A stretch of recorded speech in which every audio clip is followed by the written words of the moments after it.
性构图的，就是比如说韩美林也好，还有黄永玉也好，他对这种构图是非常考究的。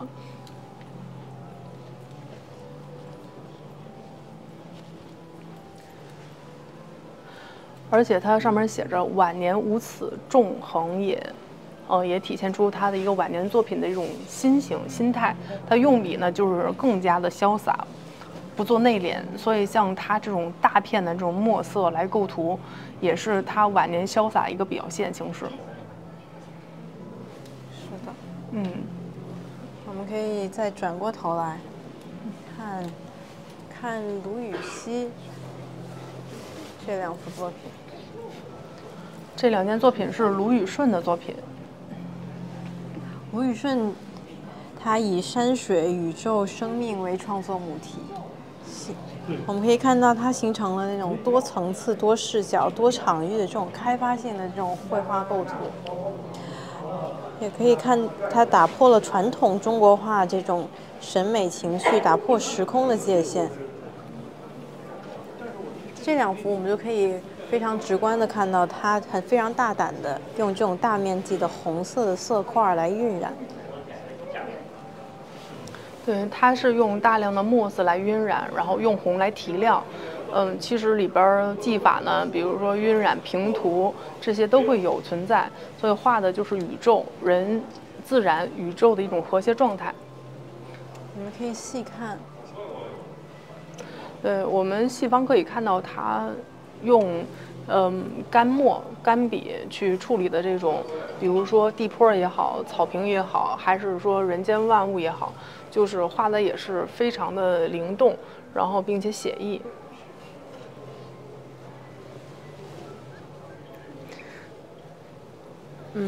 咱们可以右转去看一下韩美林的专场区域。韩美林也是我们非常著右手边名的艺术家。对，我们都知道，韩美林先生他创造之前为北京冬奥会北京奥运会对设计福娃，对，也是福娃之父。包括咱们坐的飞机国航的 logo 也是他设计的。他设计了很多，包括有炒股的客人可能比较熟悉，就是深圳。证交所前面的那个特别大的一个雕塑也是他设计来制作的。那我们现在眼前看到的是10件神态各异的小猪，就是小猪呢是有福珠，有这种很好的一个寓意吧。它这个10个小猪呢，虽然说寥寥几笔，但是神态又不同，所以说能看着它整个的一个构图设计，包括创作的一个灵感和他的这种天赋。对，我们这些名字也非常寓意非常好，有多子多福，有财运滚滚。对，福猪福年10幅作品，我们可以看到这个并不是传统的水墨作品，韩美林用了这种广告笔，也可以说是马克笔。这种马克笔其实非常难做出这种粗细深浅，像水墨那种变化。但是它这10幅这些线条，每一张都不一样。然后它更是因为这种线条的变化，显得他画的这10个小猪更灵动、更可爱、更萌。对，难得的就是每件作品都有它的落款。是的。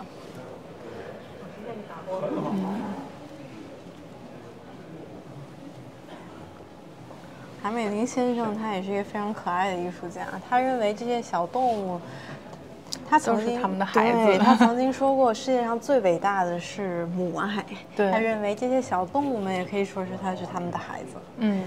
对。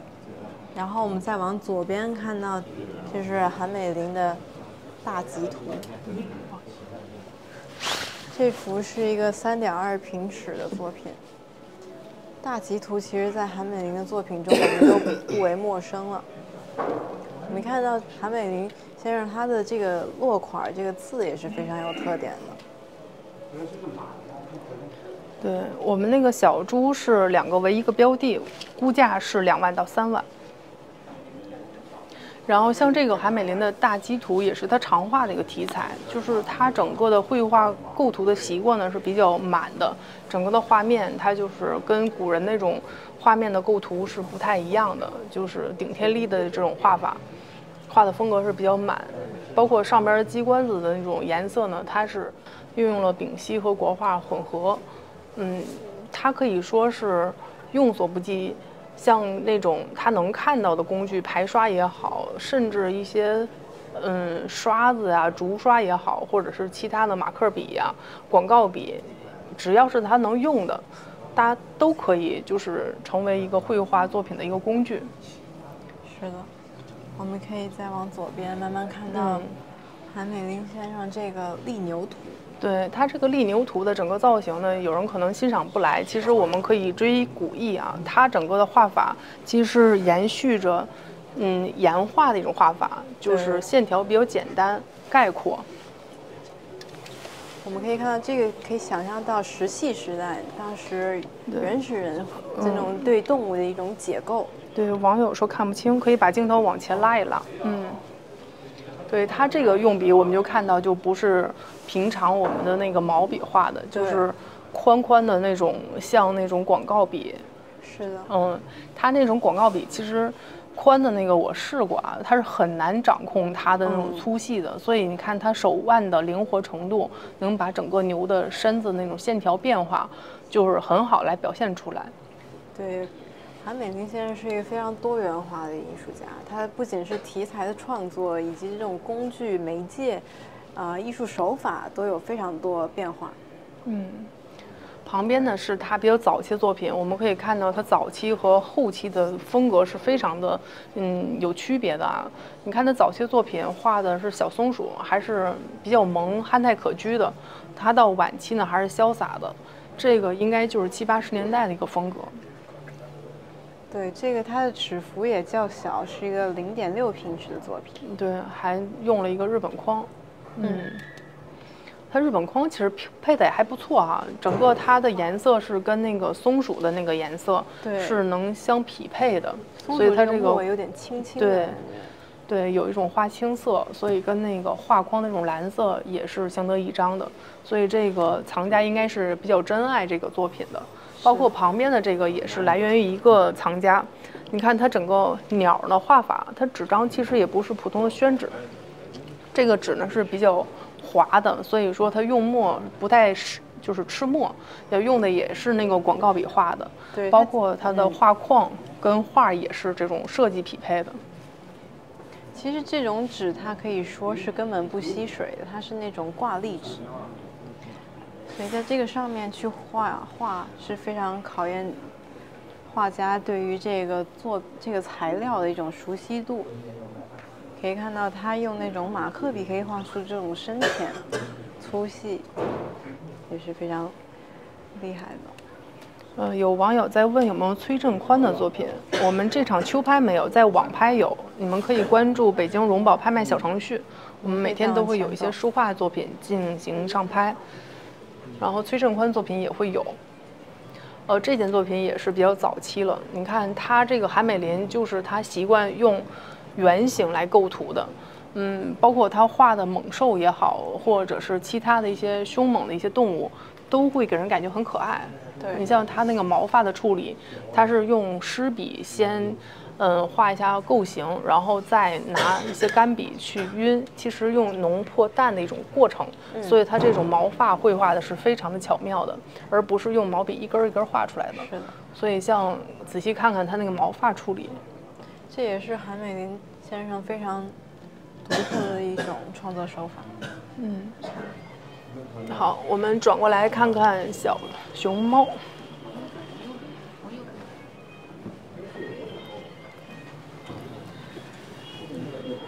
这个小熊猫题材也是很多网友喜欢的，也是买家喜欢的。像这个熊猫画的憨态可掬，包括它一笔能画出整个的熊猫的一个方向。它那个耳朵的变化也是给人感觉就是灵动可爱，包括整个的熊猫的造型是有一个方向感的。它竹子。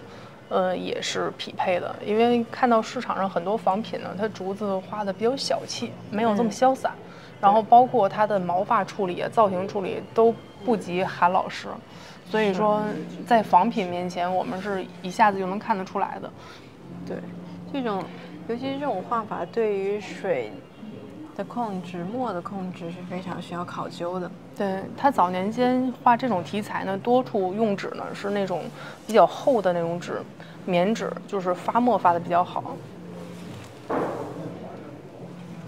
然后左边我们可以看看这个斑马，价格也比较合适。这个熊猫市场好的时候能卖到20多万一瓶纸，对，像这种题材就是关注度也比较高。我们这个估价是8到10万。然后旁边这个斑马虽然说有上款吧，但是我觉得也是韩老师，很认真的在为这个上款人创作。是的，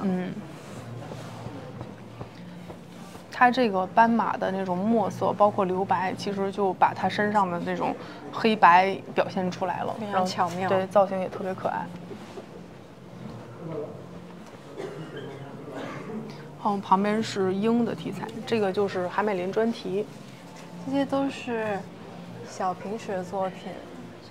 这个鹰，这个老鹰作品是1.1平尺，我们估价在6万到8万。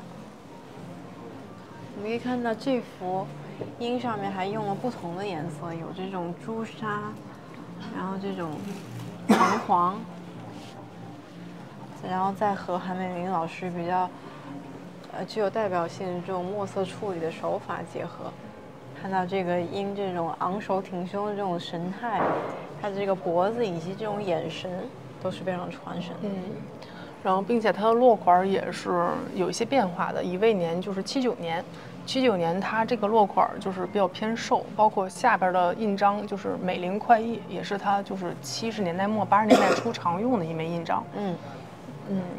然后左侧那个这个狐狸呢，跟刚刚看到的狐狸还不太一样。你看这个狐狸呢，其实有一种媚媚的感觉。对，包括旁边的几笔处理呢，像那种抖动的感觉，就是，突然间理解为什么妲己那么那么迷人了。所以说这个狐狸呢，你看它的眼神，就是2笔墨就能看出它那种媚媚的那种可爱相。对，然后这幅狐狸相比那个也是有更尖的下巴，那种眼睛的这个斜度，还有这个姿态。对，然后旁边是他更早一点的作品，叫秋思。对，很多网友可能也比较喜欢他早期作品，因为早期呢，他也是，画的动物啊，包括一些，就是比较可爱萌一点，就像他早期的构图都是以原型为主，然后再加上自己的创作。包括它的发墨也好，都会有一些变化。到晚年呢，他会用一些线条来去构图。那去年呢，我们也看到他一些创作作品，其实颜色更加大胆、更鲜亮了，就是由他的大片的颜色，包括活灵活现的线条来组成了现在的作品。其实不能说是早期更好，还是说晚年更好，就是每个时期都有它一个自己的特点，对特点和它一个艺术发展的一个路程吧。对，然后旁边这个是他的奔马图，这个马的题材呢，也是韩先生在90年代常画的一种题材。是的。然后这种奔马图呢，它寥寥几笔，你看它的4肢画的是比较节简的哈，就是几笔画出来的。其实画的是一种飞驰的这种动作，奔马的速度也比较快。然后你看它那个尾巴的处理，就好像在随风在飘荡。我们也可以看到这个，我们可以说它可能是刚刚那幅利牛图这种岩画的一种延续，他们还是在对动物的一种解构。我们可以看到它的落款为什么说跟其他的书法家有一些不同？因为韩美林的书法呢，好多是取自于古文，包括像那种金鼎文也好，还有金文也好，然后包括岩壁上的一些文字也好，它就是积攒了很多中国传统上下5000年的一些精髓，来创造出自己的一些笔体。所以说他自己笑称啊，说我这是美林体。所以这个很多人说他是什么工艺叫什么工艺美术家。其实我觉得他更多的是再把中国的传统和一些现当代一些艺术家的一些精神来综合起来了，而且结合得很好的一个画家。对，是一个非常有灵性的画家。对。好，我们可以再往里面走走吧。好，里边有2张大画，我可能带一些网友去看一下。可能我们的时间也比较有限，里面可能就没法都全部讲到了。对。我们还是对石岐先生的专题一幅大的尺幅的作品进行一个介绍。我们这个展厅里边有2张尺寸巨大的作品，一张是石岐带有对联的，还有一张是史国良的作品。我们可以分别跟大家讲一讲。好，我们等一下镜头。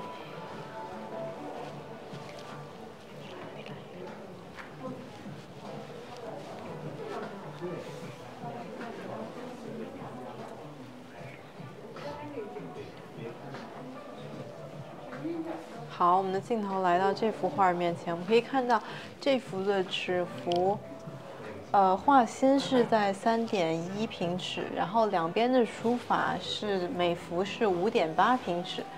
正边这个画心叫孔雀之乡，然后两边的这个是隶书9言联。我们可以看到，这是一个非常大、非常好。有气势，然后给人一种视觉冲击的一幅作品。这幅作品我们的估价在80万到90万。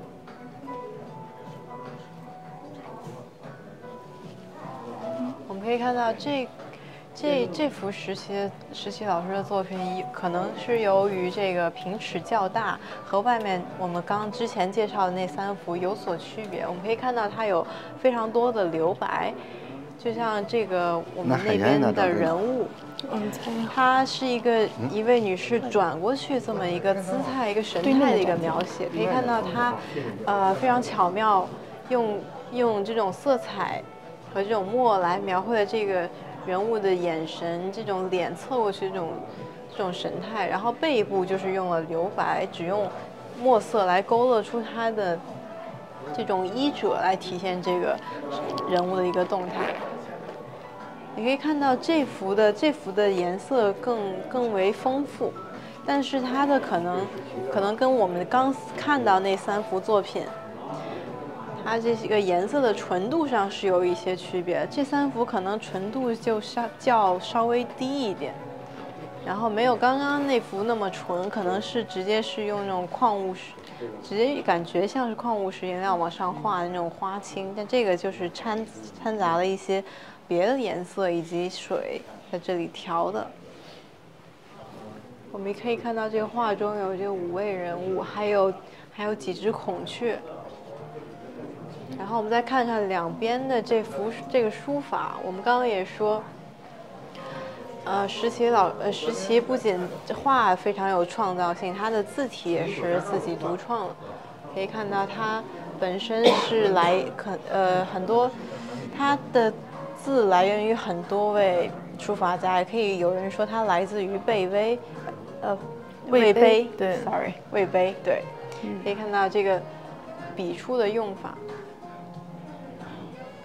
还有这个字的结构，都是非常有特点的。而且这件作品参加了几次重要的展览，也是他的艺术生涯一个比较代表性的一种作品。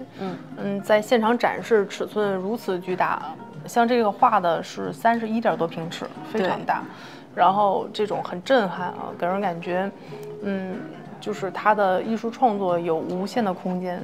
是的。好，我们可以看一下即将介绍的，应该最后一件作品。因为我们的作品比较多啊，所以就挑几件比较代表性的作品给大家讲一讲。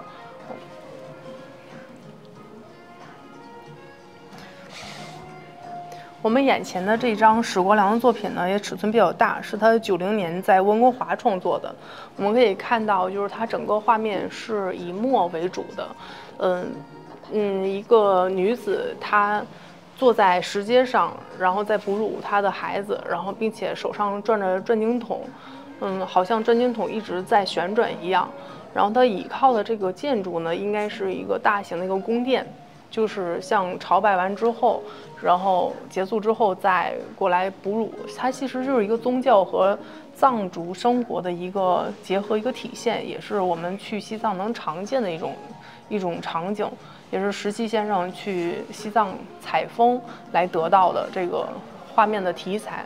你像这个作品整个尺寸比较大，左上边的颜色比较重，那重的这个三角形呢，其实正好跟下方的这个大面积的留白，包括整个的巨型建筑的柱子是有一些呼应的，相得益彰。它的颜色也是比较重彩的，这尺寸也比较大。经过画家本人确定为真迹，然后这个尺寸是19.3平尺，估价是100到150万，然后也是史国良先生的一个代表之作，也是值得我们关注的。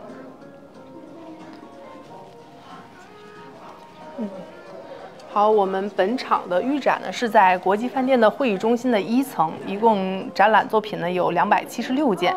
大家下午好，非常高兴欢迎大家和我们一起走进北京荣宝2023秋拍的预展现场。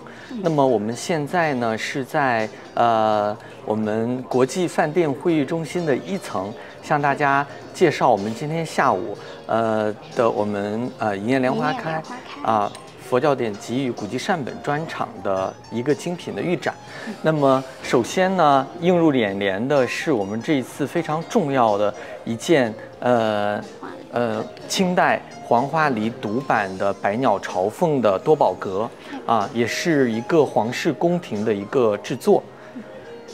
可以拍那边。那么大家可以和我们一起来近距离的观察一下这一件。这一对黄花梨的多宝阁的一个风貌，对，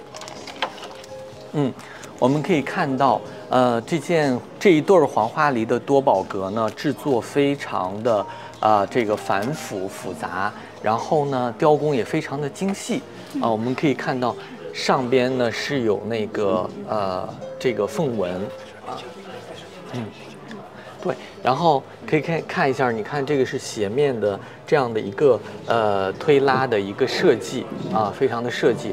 那我们知道黄花梨呢是木材当中非常名贵的这个品种，从明代以来呢就是被我们中国的皇室以及王公贵族所使用，那么也一直是这个号称为木材当中的黄金。我们今天这一对黄花梨的这个多宝阁呢，是采用的海南黄花梨就是酱香黄檀，所以说它的这个木材的材质是非常的名贵，而且这一对多宝阁的体量非常的巨大，我们可以看到，然后放在我们的预展现场也是非常的磅礴大气，而且这一对我们可以看到是正好成对出现的。我们知道，就像瓷器和这个家具当中，我们能见到成对的作品是成双成对的成双成对比较少见，很好的寓意可以看到它是左右来平放的，而且看它每一个非常的精巧，它的每一个设计，它都可以来打开。而且尤其是光打得好的时候，它里面这种光影那个可以关上，对它那种光影其实设计非常的精巧。你看在那个光影当中，可以透过这个光线，然后看到这个带有影子的这种光暗。里面有很多喜鹊呀、黄鹂呀。而且整个家具呢都是采用的这个黄花梨的这个独版来使用制作的。我们可以看到非常典型的这个黄花梨这个木材当中的这个牛毛纹以及它的这个黄花梨的这个纹路，而且它整个现在保养的非常的好整个品相也很新，然后设计也非常的巧妙，体量很大。因为我们知道，就是这个明代黄花梨曾经就是在明代的这个一个传记小说《金瓶梅》当中也曾记录过啊，说这个黄花梨在明朝的时候，就确实是很多地位的象征。对，然后就是他们就是要买一个非常名贵的一个黄花梨的架子床啊，当时就花了这个几百两的这样的黄金啊，可以看一下，设计非常的巧妙。而且它是左顾右盼，真的是可以多宝阁。你看，我们可以看到，甚至连里边的这个板子都是用黄花梨来制作的啊，这是非常奢侈的，非常奢侈的一个。对，它连背板都是，就是它是一整块的，不是单独拼的。对，包括它这个踏板。对，而且它这个中心其实特别像一个建筑物，就是飞檐啊，然后以及这个门帘，然后透过底下就是门。哦，对，是吧？对，中间还有一个专门的这样的一个设计，感觉。对，啊，而且我们可以看到上方有这个飞下来的这个垂凤啊，有凤来仪，左右环膝啊。你可以看到，就是你比如说在它这个地方呢，它都做了一些开光的雕刻，然后在那边呢是有一个这种透雕的，一个竹鹤的这样的一个纹饰，整个我们看到非常的豪华，内外都是满工的，包括后边的这个云鹤纹，它都有一个纹饰的这样的一个呈现，啊。这件就是见到实物的时候，感觉比见到图片好看太多，让人心动，磅礴大气。对，OK， 好，我们接下来来看一件，这一件，好，还粘上头吧？亲爱的，粘不住了，给它架着。直播。好。接下来给大家介绍一下我们这一次的封面级的作品，拍品。我们这一次呢征集到整套的元代的《妙法莲华经》。我们知道《妙法莲华经》是大乘佛教天台宗的重要经典。那么我们现在在中国非常流行的这个观世音菩萨的信仰，就是从《妙法莲华经》当中所来，《妙法莲华经》观世音菩萨普门品第25。那么现在我们看到的这一套元代的这个《法华经》呢，是苏轼手写上版的，所以说可以看到是典型的这个苏轼体，然后字体呢也比较肥厚啊，然后还保留着这个宋代的这种刻工的这个通刀刻的这种刻法的工艺。我们可以看到字大如前，而且这本就是跟你的手放在那里，其实它对比特别明显，就是它的开本是特别大的。你看一拳放在这儿，它整本非常的大，而且字也雕刻的非常的大，开本宏阔。而且还有一个难得的地方呢，就是这7卷呢都保留了有《法华经》的匪画。这个前边呢就是《法华经》的匪画，因为《法华经》呢是这个有7卷，它有7个比喻。那么其中我们现在眼前看到的这一件呢，就是火宅喻。火宅喻呢，就是比喻什么呢？就是房子失火了，但是呢，这个小孩呢，他在里边玩耍，然后不知道去逃离出来这个火海。那么他的父亲呢，就做了一头很漂亮、很豪华的这个牛车，然后来吸引这个孩子从火海里边，就是这个解脱出来。那么他这个比喻呢，就形容呢《法华经》呢，就像这个牛车一样，然后是不同的方式，然后让这些执迷于这些火海的人呢，能够脱离苦难。所以说它是很多的比喻。它每一卷的版画都是不一样的，对吗？对对对。然后每一卷讲的故事也不一样。是吗？它有7个那个经，它有7个版画啊。这个也是我们现在能见到的，就是说早期版画当中的珍品。因为我们知道雕版印刷术是我们中国的这个伟大发明嘛，所以说这个我们能见到这么早期的、这么完整的，而且整套的元代的这个版画是非常难得的。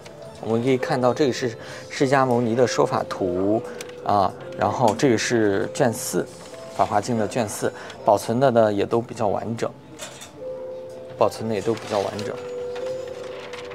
好，自大如前，感觉说的就是这种。对，宋代课本的一个典型特征啊。这一件呢，这一套呢是我们本场拍卖的封面。那么前一段时间呢，在我们荣宝斋也召开了学术研讨会，我们邀请了国家图书馆研究馆员李继宁老师、故宫博物院研究馆员翁连熙老师，然后以及社科院宗教研究所王志远教授和张新英教授一起呢，在荣宝斋针对这一套元代的复刻的苏体《妙法莲华经》呢，进行了一个学术的研讨会。与会专家呢，也是对这一套非常珍贵的元代的《妙法华经》给予了很高的一个评价。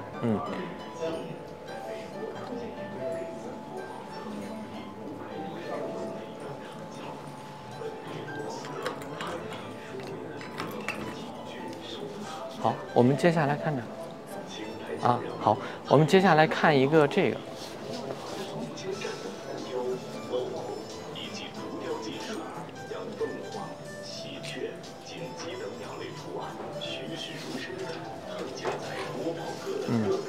我们知道我们荣宝斋呢有2项的国家非遗，对，分别是古代书画修复和木板水印。那么我们现在眼前看到的就是一件木板水印所做的明代吕雉的花鸟图啊，可以看出来它这个制作还是非常的精细。其实上在绘画上来讲呢，就是这个可能你相对，比如说你任何一个的颜色的色块呢都比较好绘画，但是要刻到木板上来说呢，它就非常的复杂，它需要包括这些翎毛的这一些线条的处理，它都需要单独的再刻板，然后再进行一些套版印刷啊，这个的颜色跟工艺都好精巧，就是很细致。对，它这些毛流感。对，你看，包括这些淡红色，对吧？然后这个深红色，然后这个浓绿、深绿，然后这个浓墨重墨，它每一个颜色的区别都需要单独的一个色块的设计。那么这个是40几年的时候，上海博物馆所制作的木板水印，也是我们当时重要的国家的出口创汇的文创品。没事。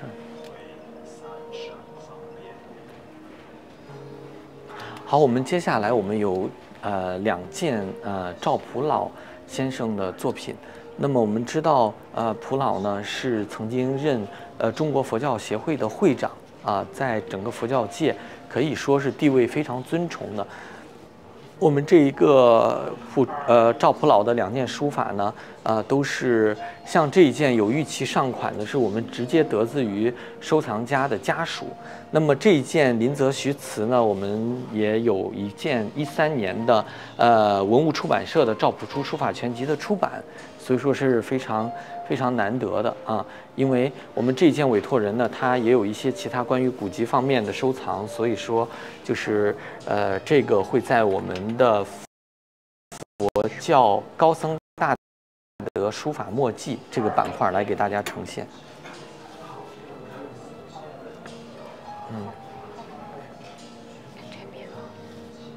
这件是一个日本法隆寺的一切经。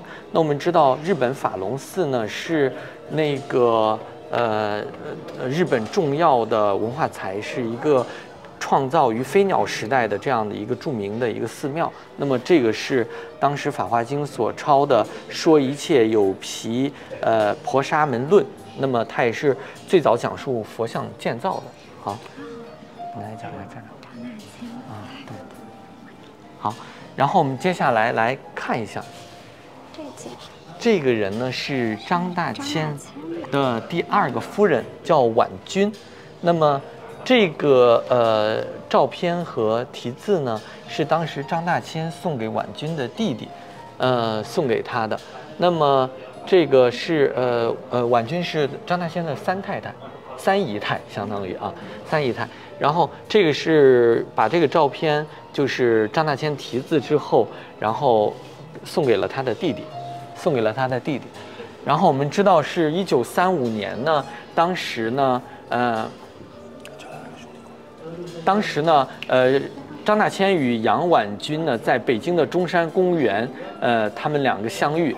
当时呢，婉君呢是北平城南的观音阁的曲艺演员，所以说张大千称赞她是杨小姐的大鼓唱得太好了，听起来感人肺腑，对我的绘画是有很大的启示。杨婉君呢也钦佩张大千在书画方面的才华，所以说两个人呢就于1935年喜结良缘。婚后呢，杨婉君也停止了她的舞台生涯，一直陪伴在张大千的左右。那么这一件呢，就是当时35年的时候，就是张大千送给他弟弟的，就是各有专长，然后相互欣赏的一个故事。给你介绍一下这个照片，这个提要，你可以。这一件是孙传芳给张月君的一个信札，然后孙传芳大家应该都认识，然后这个张月君是谁呢？张月君，他当时好像，大家可以看这个题款，就是张月君先生是写给他的。然后孙传芳不是大家都知道他是那个军阀的首领嘛，然后比较有名，而且书法写的也非常的好。孙传芳当时是直隶的军阀，对，直隶就是在我们叫什么北平，然后这一带是吧？他当时不是东南王吗？号称是东南王，对。好，这一件，好，这一件我们可以看到非常的大气，这是我们清代咸丰年间制作的巨型的这个版画昆舆全图，然后这个大家可以看到纸张也非常的巨大，然后雕刻也很精细。这边呢有咸丰的这个年款。海上丝绸之路是从明代开始就通了的，然后明代、清代都有很多海洋上那种指引大家去航海啊那种图，然后这个昆舆全图也算是当时，帮助大家识别地球上各个地方以及传说中一些神兽的一个参考的图，对。它也有很多个版本。对，是我们现在目前看到的是一个咸丰年间的版本。对。好，我们接下来看我们这个精品柜的这一件。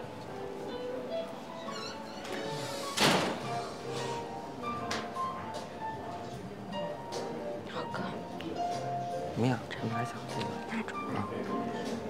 这一件。这一件是我们这一场非常重要的一件物品，大家可以看，它开本非常的大，然后蛛丝蓝，通体都是手写的。我把它打开，你可以仔细拍一下。这个是清代宫廷内部的一个写本，而且它的制式是非常高级的。大家应该都知道《永乐大典》是明代非常重要的书籍，而且也是国家图书馆4大重要文物之一。然后这一件的制式是跟《永乐大典》非常像的，它连这个蛛丝蓝都是画上去的，然后字呢也是手写的。这件大清穆宗义皇帝圣训，就是当时皇帝就是说了这些话，然后来教育他的子民。然后这里面有爱民、勤政，还有就是武备这三个篇章。然后这个基本上都是以前藏在故宫里的，然后民间是非常少见的。你们可以翻开它看一下。这个也是除了我们现在能见到的，除了永乐皇帝之外的，最大除了永乐大典。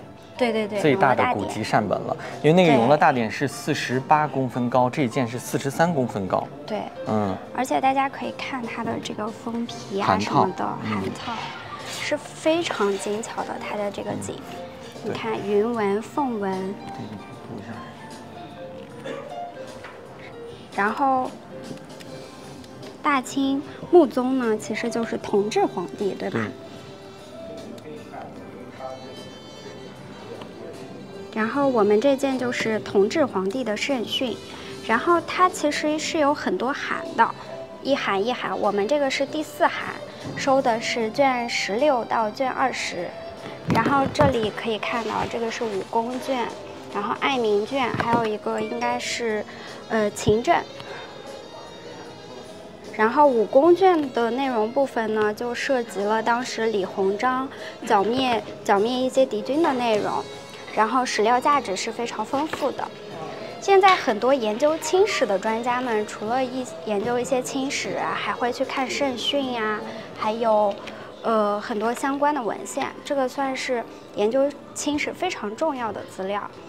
因为我们再打开看的话，它其实是按每一年那样去记录的。比如看咸丰11年，然后我们刚说它是同治的。它从这本，它是按年份去记录的，同治6年丁卯5月，它把每一年，跟这个专题相关的东西都是记录在这里的，所以对研究清史非常有帮助。然后就是它的装帧非常的高级，然后在清代的时候，其实这个皇帝圣训一共有3个版本，有大红绫、小红绫和大黄绫3种。然后这种大红绫其实是它等级最高的一种。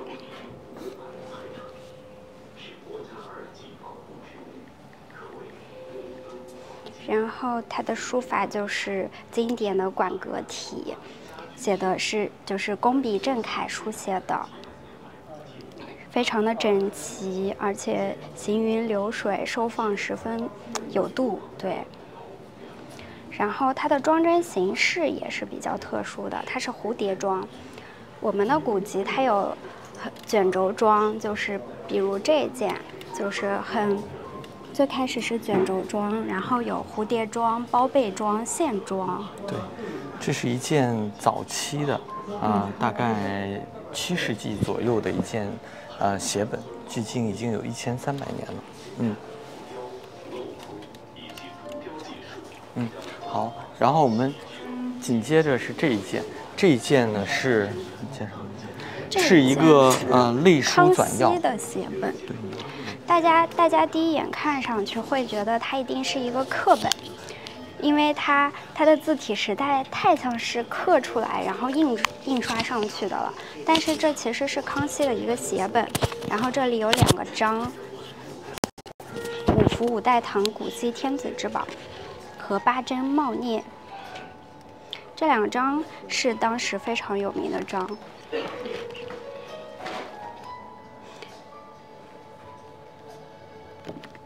然后我们再仔细看一下它的字体。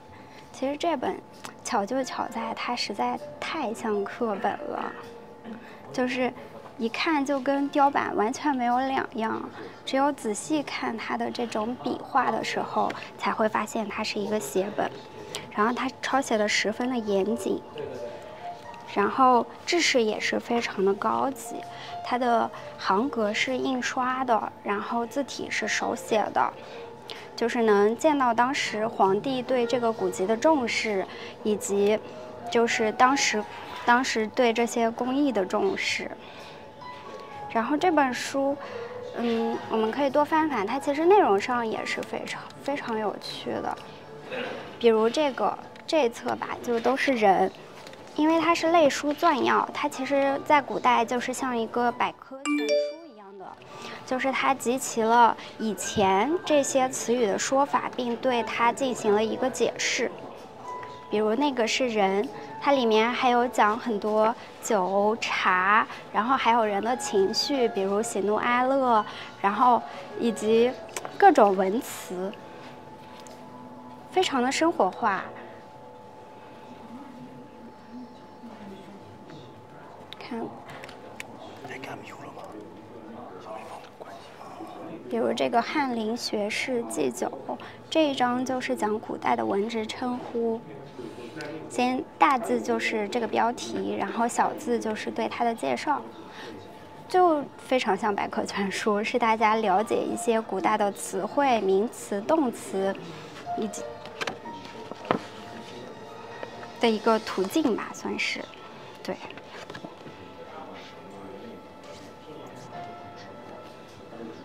可见当时造物是非常的严谨的，而且宫廷出品，宫廷必出精品。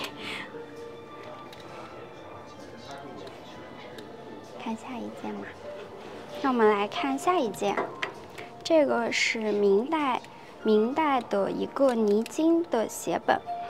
以前泥金写本其实我们见过很多佛教的，但这个是一个道教的，是《三观经》。太上元始天尊说三观宝号，我记得是。然后我们可以看一下它的这个版画，是非常精细的。然后它的纸张是黑色的，就是羊脑尖。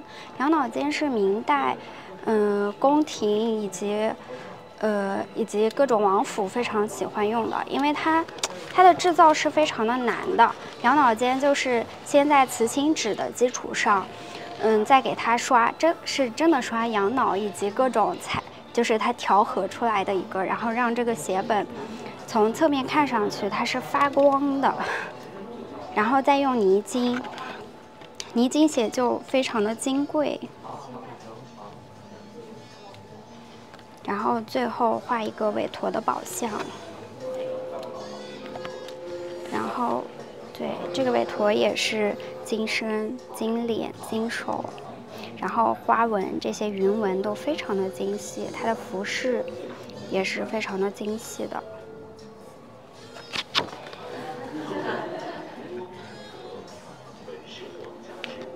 然后我们再看一下它的字体。你们看它的字体就是书写非常的庄重，起落之间都能感觉到，就是写这个的人是非常虔诚的，然后非常认真的。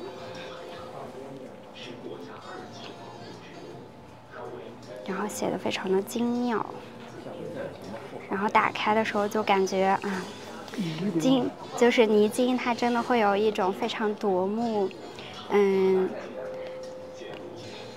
除了高贵夺目，就是有一种非常很贵气的感觉。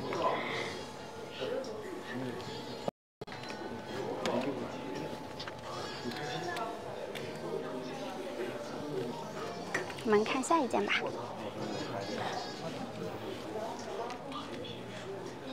这个是一个泥金的写本，我们这边还有一个泥金的课本，大家可以来看看。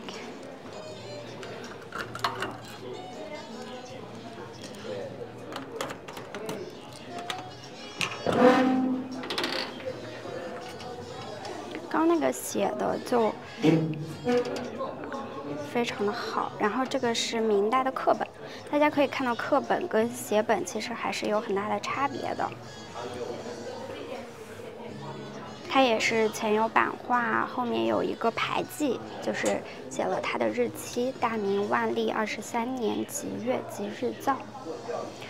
然后这卷经特别有意思的是，它里面有提到木青，就是曾经的云南幕府，就在牌记上大家可以看到云南幕府。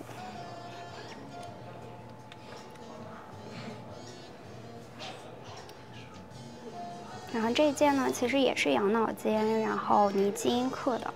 其实泥金刻也是非常不容易的，因为泥金写，不管是写还是刻，它写上去能够不糊，然后非常清晰的展现，本身就不是一件很容易的事情。它却还能把版画画得这么细，而且还是雕刻完再印上去的。然后时隔这么多年，还能保藏至今。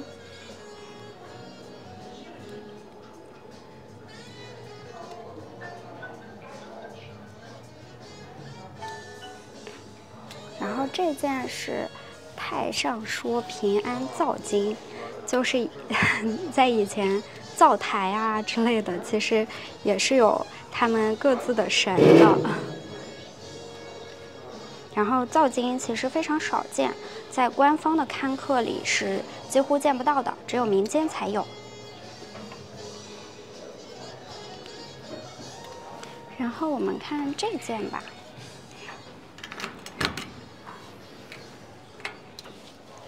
这几个就也是刻经中比较少见的。这个是宋代的七杀藏，大家可以看它的字体，就是宋体。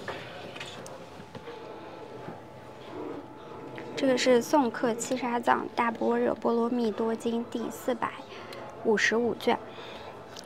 然后它的它还有千字文编号，就是初5。然后它的纸张是非常厚的，然后字体也是比较古拙，然后雕刻非常的精良，就是没有任何糊啊或者怎么样，真的是非常精细而且非常清晰的。我们可以翻翻看，就是宋体字。宋版一直都有一字千金的说法嘛，一纸千金。对，宋版在清代的时候就有一纸千金的说法了，然后到今天其实是更难得、更珍贵，而且是很多古籍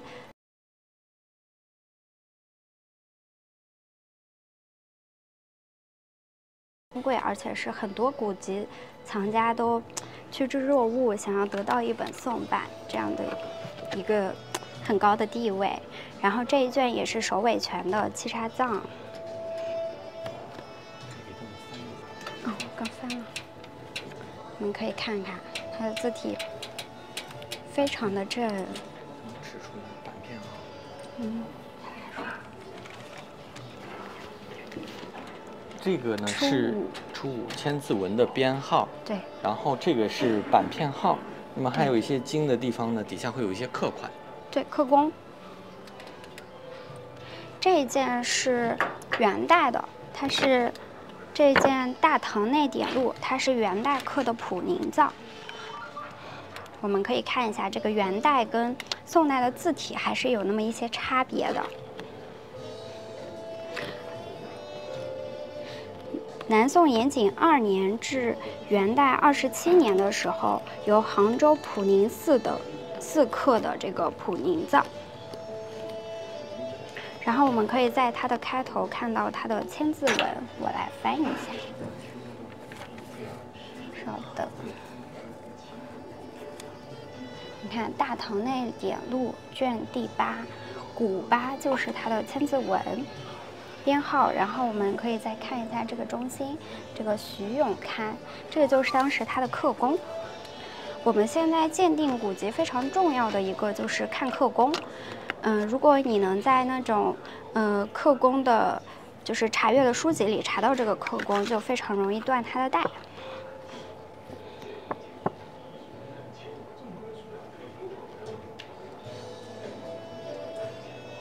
然后这一卷，它其实从开头到末尾，比如这个是卷末了，后面刻的永，就是这一卷都是由徐永这一刻工他一个人来刻的。所以它前后字体也非常的一致。然后这个徐永呢，我们查了，就是汉文佛教大藏经研究中的第8章，当时书里记载的有记他的名字。然后但是呢，他有2个徐永，一个呢是南宋杭州的徐永，另一位是袁大德刻了一个书叫礼仪集说，然后它也叫徐永，有这么2个徐永，但是这个呢，应该就是元代的那个徐永，就是大德年间。然后这个书我们再翻一翻，就是它是欧体字，非常的挺拔厚重，然后棱角非常的分明，属于是元代刻的非常好的，算是佳作了。然后这一卷一共是20版，98折。然后普宁藏一般常见2种书衣，一种是瓷青纸，就是偏蓝色、黑色的那种。然后这一卷呢，它其实是褐色纸的书衣，我们可以来看一下，是这种，就是一般情况下就是这2种书衣，然后也没有断版呀，然后也没有任何模糊处。然后墨色非常的浓，而且非常的均匀。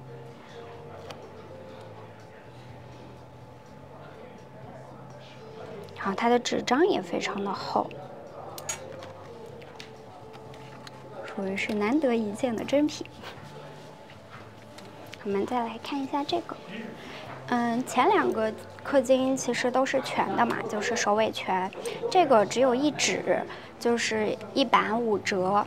然后这个是北宋浙刻佛经，就是它的字体是当时浙江一带非常，就是非常如果大家多去看看的话，北宋的浙刻还有就是福建那边的课本和北方的课本，他们字体都是非常不一样的。这个当时浙刻是非常有名的，因为他们的字体非常的漂亮，笔画十分的均匀，非常的秀雅。而且节字很方正，十分端正雍容，然后大家都很喜欢浙刻的经一版，浙刻的书也是非常好的。虽然它只有1纸，但是如果装个框挂在家里也特别好，毕竟宋代的1纸千金嘛。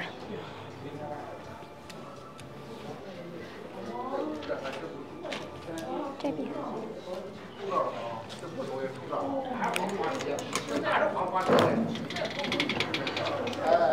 宋元的书一般都是很少见的。接下来我们再看一些明清的，这个《四库全书》也是国图4大重要，就是镇馆之宝之一吧，就是钦定四库全书，清代的四库全书。这个是当时的。这本叫《张氏医通》，当时四库全书里各类书都有，什么医学的，还有很多经文啊，四书五经类的都有。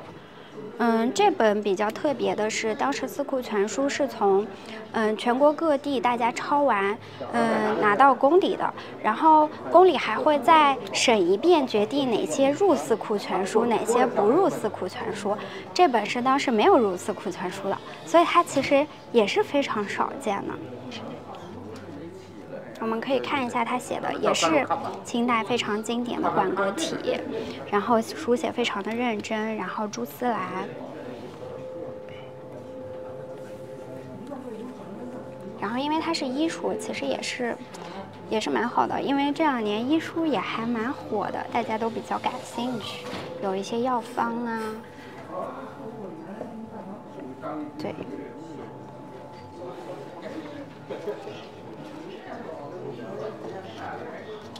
我们再看下一件吧。这一件是唐女郎鱼玄机诗，这个是明正德嘉靖年间的课本。国家图书馆去年展览的时候展出了一个宋本，就也是这个，就是这本书，就是唐女郎鱼玄机诗，但是那个是宋本，就非常珍贵。然后他们好像也出了出版物，大家感兴趣可以看一下，就是非常漂亮。然后，但我们这本呢是明嘉靖的时候吧，正德嘉靖年间附送的课本，就是就是附送呢，就是根据当时宋版翻刻的一种本子，所以其实跟它是非常相近的。大家可以看看它的字体。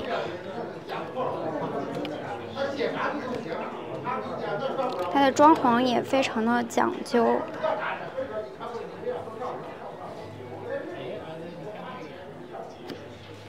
你可以翻着看看，因为附送的它的字体是非常重要的。如果它字体刻出了当时那种十分方正啊这种感觉，就非常好。然后这个也是白棉纸的，字白墨浓，非常的好。要不我们再看下一本，这一本呢也是白棉纸。大家可以看，它是前印累累，然后，红色的章印在这种白的白棉纸上，就非常的好看。这个是屈子，是毛晋绿君亭的课本。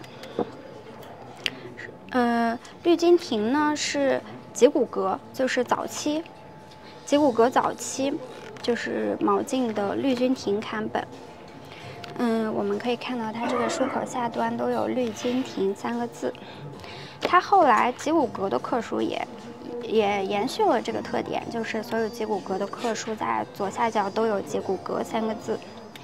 然后屈子它里面收的是《离骚》《九歌》《天问》《九章》远游，然后渔父等7篇。然后绿君亭的刊本其实是比较少见的，我们可以看一看。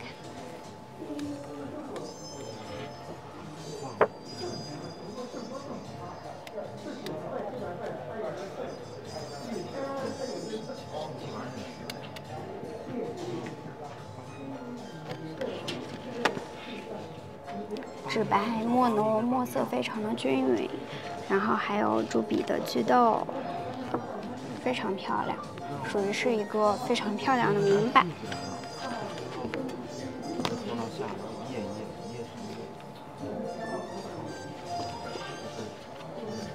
非常好，行格也比较疏朗。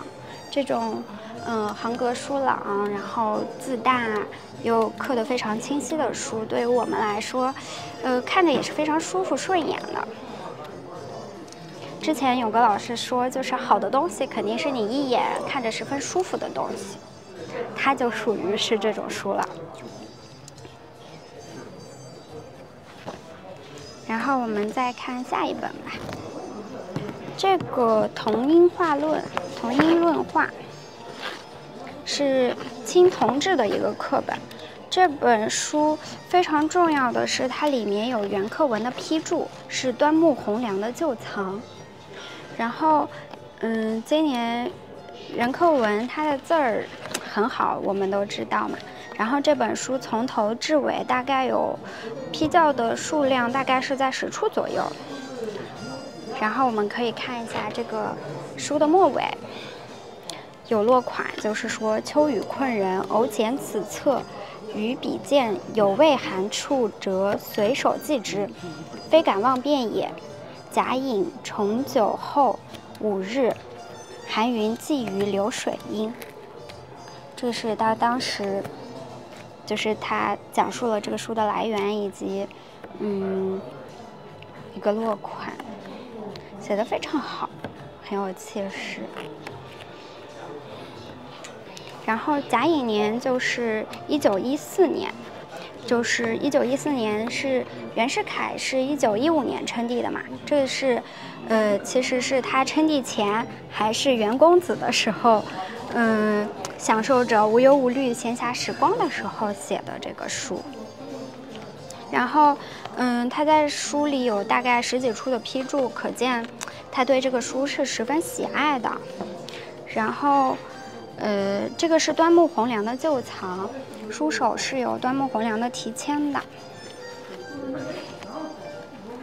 在这里，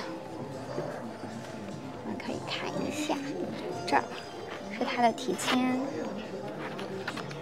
然后这个书也是朱墨套印的，套印在明代的时候也有很多，就是朱墨，它一般是木板刻先印一遍黑色的，然后再印一遍红色的朱墨套印，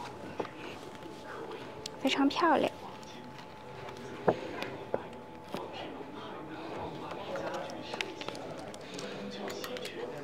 然后我们再看下一本吧。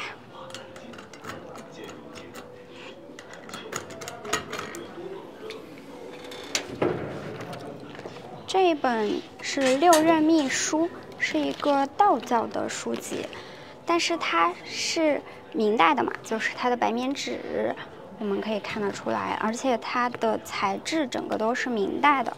它非常有特色的点就是它里面的彩绘，我们来看一下，非常漂亮，可以看到吗？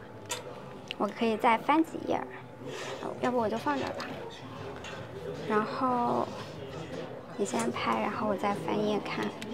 它里面有很多幅这个彩绘，然后我们查资料的时候查到，就是在美国有一个道教的书籍里有关于这个的注录，但不是这一件，是跟它非常相似的，它里面的画也是这样的，也是关于道教的一个文献，然后也是绘制的非常精细，尤其是它的颜色非常好看，因为当时绘画都是用矿物质上色的嘛。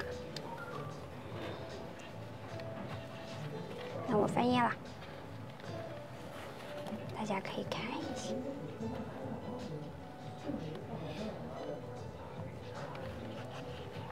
可以翻吗？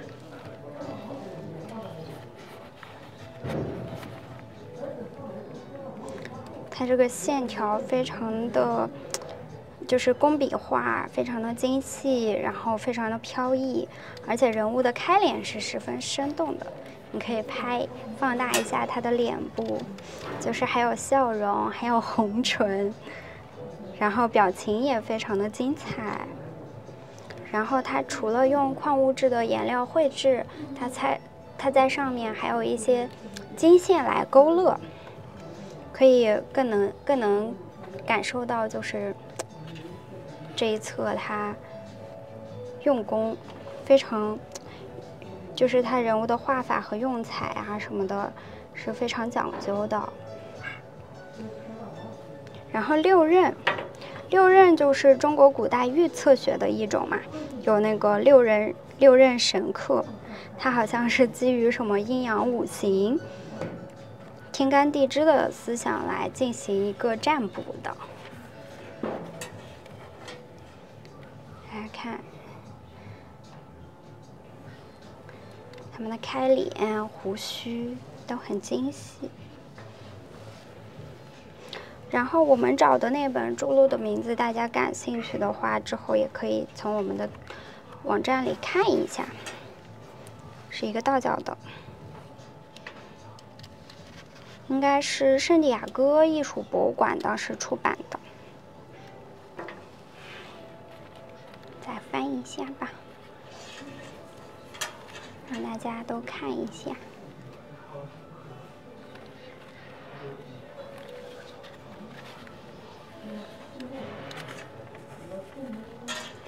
这张。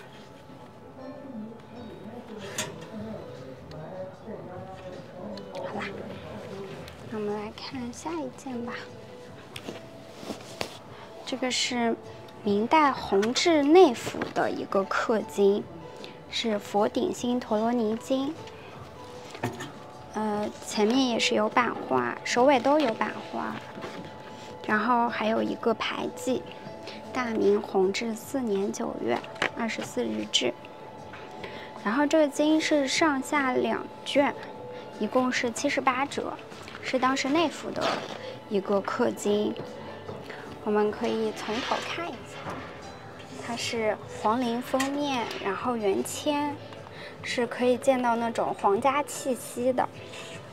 然后经手的版画，雕工是十分细致的。然后它的经文内容就是像这部分分2节版，上面是版画，下面是经文的内容，所以它其实每一页都是有版画的，这一点非常难得。整个雕刻都佛光灿然，十分的精致。然后字体也是非常端庄严谨的。我们可以翻翻这个2节版，很有意思。然后这一场还有一些小的经，大的经看完，我们可以看一个对比。来，你们可以看一下。接下来我们这场还有几个非常小的经，你们看，它很小，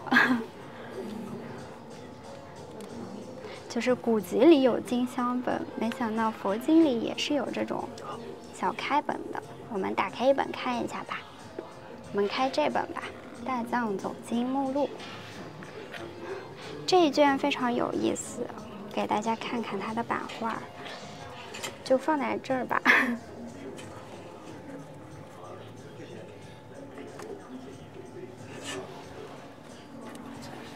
来看一下，很小。然后这卷经非常有意思的就是，在这个经的末尾有一个发愿的刊记，我翻啦，可以翻吗？可以。然后就是大家如果都看清宫剧，应该知道钮祜禄氏吧？这卷经末有道光29年已有中冬月，幸于钮祜禄氏进刊，仅是1000本。钮祜禄氏就是出了很多个皇帝的，那个家族，对吧？可以这么说。所以这本还蛮有意思的。他们发愿刊印了1000本这个小经，然后大家其实也是可以装在就是随身携带、随时诵读的。好，说起来吧。这几本也都是这种小经，然后这卷，这个也可以看一下，这个是《大悲心陀罗尼经》，我们可以看看，它其实是以后册，这个是明永乐年间的，我们也可以看看它的版画，大家看看，非常的精细，然后。最后还有一个发愿牌记，字非常的小，但是写了永乐7年12月。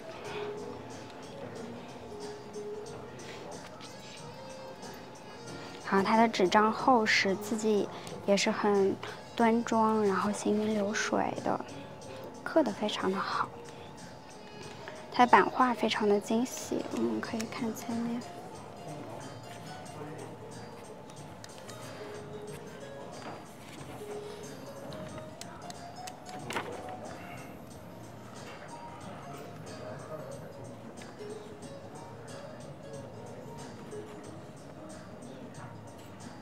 都很精致，要不先这样，然后直接结束吗？问问他们还有这些吗？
因为前面讲到了木板水印，但是没有展出荣宝斋的木板水印，我们这次可以放2本来对比看看。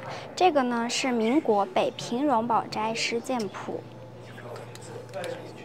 然后这个呢是1953年北京荣宝斋新记事件谱，我们可以打开来看看。我们先来看民国的这本吧，它是洋红洒金的封面。然后基本建国后的荣宝斋的这些鉴谱好像不太会用洋红这个颜色。然后它的函套呢也是很完好的，目前还保存得很不错。我来翻开看看。北平荣宝斋，我们可以看它设色是非常雅致的。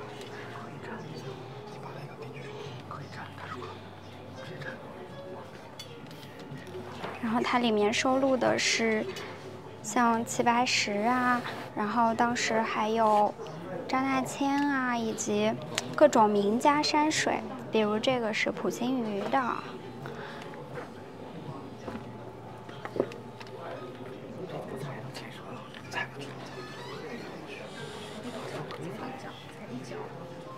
你可以翻翻看，它设色非常